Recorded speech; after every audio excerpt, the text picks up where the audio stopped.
Here in southern Mexico, several centuries ago, Mayan culture was established. It was a culture that made great contributions in the areas of math, architecture, traditional herbal medicine, astronomy, among others. However, after the Spanish conquest, Mayan communities have been segregated primarily to rural areas, focusing mainly on seasonal agriculture and animal backyard production. So many are currently living under poverty conditions.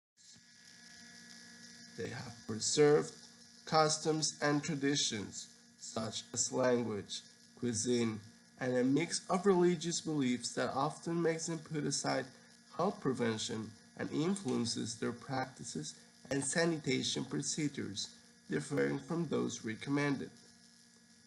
Poverty, cultural differences, and its location in tropical areas are factors that cause different pathogens establishment and affect more of these communities than the rest of the Mexican population. Diseases such as diarrhea and viral respiratory illnesses in children, Chagas disease, emerging arboviruses such as dengue, chick, and Zika, heck illness, toxoplasmosis, gastrointestinal parasites, and STD are some of the most frequent that have been identified in this population. If the population received the necessary information about them, although many may have no cure, transmission dynamics between individuals could be significantly interrupted as well with their animals. We're an interdisciplinary group of researchers from the Autonomous University of Yucatan.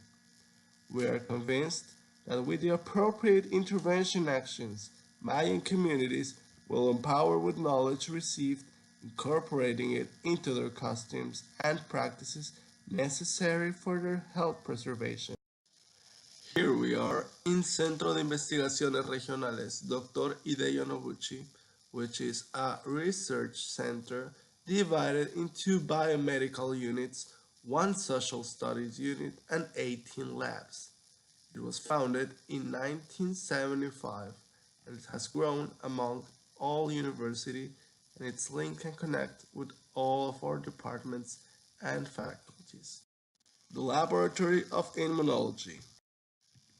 This has the program for the study, surveillance, and control of leishmaniasis in the Yucatan Peninsula. It identifies the etiological agents, the vectors and reservoirs, the clinical and histological picture, the response to treatment, and the human immune response.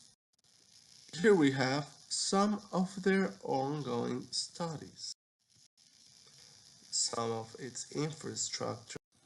The Arbovirology Laboratory began its research activities in September 1983 with studies of the dengue virus in the areas of diagnosis, entomology, epidemiology, phylogeny of isolated viruses, and health education. As of March of 2000, extensive serological and virological studies were started on birds, horses, and several species of animals to detect the arrival of the West Nile virus in the Yucatan Peninsula. Currently, we work with the arrival of arboviruses such as Chick and Zika, and the workflow of the laboratory has expanded towards these and other viruses that have arrived. Our study line is infectious diseases and transmitted by vectors. We aim to study the arboviruses that affect our region, and here are some of our current projects. We aim to establish a more participative collaboration with other university students and researchers, obtain sufficient funding to invite those who can afford visit us for collaboration, generate leadership in the study of BBD in the Yucatan Peninsula, and strengthen the collaboration with those less fortunate. The Parasitology Lab developed research for integral control of Chagas disease and leishmaniasis. The integrative control of Chagas disease is developed in metabarcoding approach to identify the host vector and parasite interactions and understand the T-cruci cycles of transmission. Community interventions to prevent vector transmission, it's really important. Here are some of the researchers we're working for recently, and this is a picture of some of our members of the lab. The hematology laboratory is comprised by academic staff focused on the study of chronic degenerative diseases and its infectious diseases caused by human retroviruses and other viruses. In addition, it has a clinical diagnosis support area that provides services to the university community and the general public throughout the performance of routine and special diagnosis clinical tests. The staff also participates actively in teaching activities as well in the training of human resources and pre and postgraduate level. Here are some of the research programs and projects we have today. Working with metabolic syndrome, diabetes, systemic lupus erythematosus, rheumatoid arthritis, Sjogren's syndrome, among others. Our capabilities are to support and collaborate with research groups, establish collaboration with international research groups and international universities, obtain funds to continue and consolidate our research line and programs, establish collaboration in the exchange of postgraduate students. Here we have the cell biology lab that works with infection and parasitic diseases. We have two programs, the Chagas disease and toxoplasmosis. First, the T. cruzi parasite is worldwide known and it has a large population at risk in Latin America.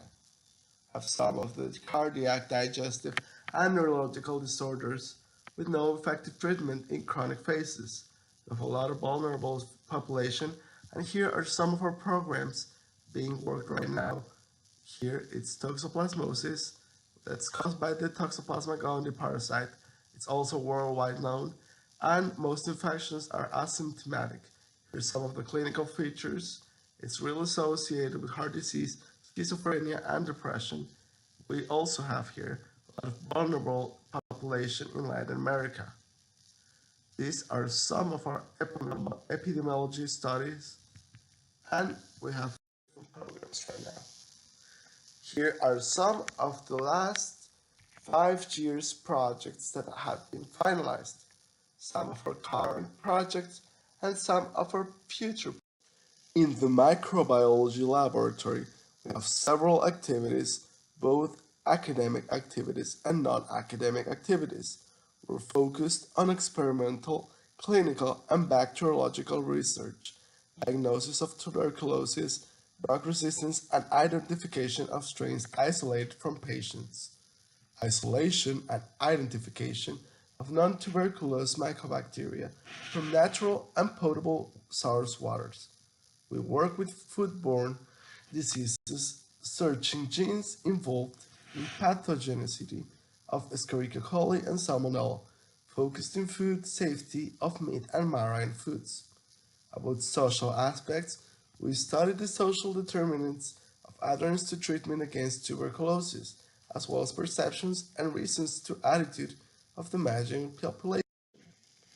This lab infrastructure has for biochemical and molecular identification of bacteria isolated in patient samples, waters, and these are some of the members of our laboratory. Here we have the Emerging and Re-emerging Diseases Laboratory. Our main objective is to describe the ecological, pathological, and social dynamics that determine the transmission of emerging and re-emerging diseases in vulnerable populations. In order to develop and apply diagnosis, preventive educational actions alongside with the diffusion of epidemiological knowledge. The main research programs are the integral diagnosis of rickettsiosis, study of chronic diseases associated with viruses, and here are some of our laboratory. We show here some of our current activities in the study of the determinants of rickettsiosis, their molecular and serological diagnosis, the development of specific diagnosis, and here is the members of our zoonosis and vector transmitted diseases laboratory. This makes basic investigation of ecology and epidemiology of the cycles of transmission of zoonotic pathogens in this lab aims to study how many zoonotic pathogens are circulating in world fauna, which are the most important hosts of these zoonotic pathogens, where and when those zoonotic pathogens can affect human populations, and which are the genetic, immunologic, and molecular factors of the host-parasite relationships in zoonotic disease.